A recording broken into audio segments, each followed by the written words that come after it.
Hello everyone, this is Bayam with another tutorial about geometry node, transform and convex hull. Simply we add a sous-zone and go to modifier, subdivide the sous-zone and apply this sous-zone and make sous-zone smooth shader. And now we go to a geometry node by this method. You see in the scene in the screen we bring the sous-zone and geometry node by simply switching in the new. Now this my hotkey for searching is Shift E. Also you can set your shortcut or hotkey for searching. I just bring the transform node and join geometry.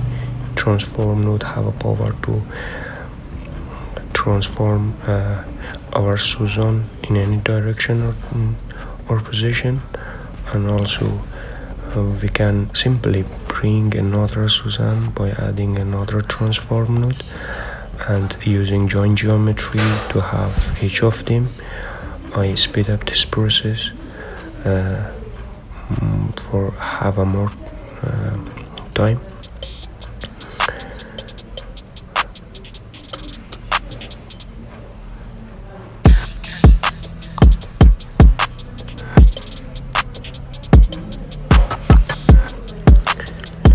As you see, we have 4 sous-zone. With just one sous-zone we have 4 sous-zone. Now we're searching for convex hull to cover all of this sous-zone to see the power of convex hull node. And we need to have a sous-zone and convex hull. For this I use a join geometry another time, and I want to see do we have a sous-zone or not. As you see, just I use mesh to curve, and by simply adding mesh to curve we can see we have sous-zone or convex hull. We need more curve. Because of this have to add subdivide mesh before curve to mesh. And now I want again use to render them. Because of this I need curve to mesh, and simply in curve profile I use curve circle, and adjusting by default it's so 1 meter. I adjusting this, and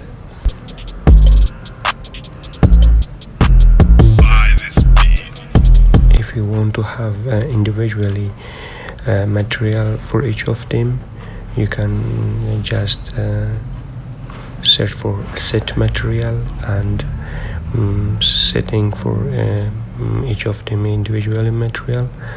I don't cover the materialing in this tutorial. And now if you simply always you can by geometry node always you can make your scene have different like you say I use curve circle to adjusting the thickness of curves, and also subdivide mesh to have a more or less curve. Now I want to show you the power of geometry node. I just simply add a cube and replaced all this sous-zone by cube by really easy method. Shift I holding shift and right click. Now bring the cube and replaced with this real sous-zone. Now you can see position and direction of the sous-zone is replaced by the cube. Thanks for seeing this tutorial. Please subscribe and like the video.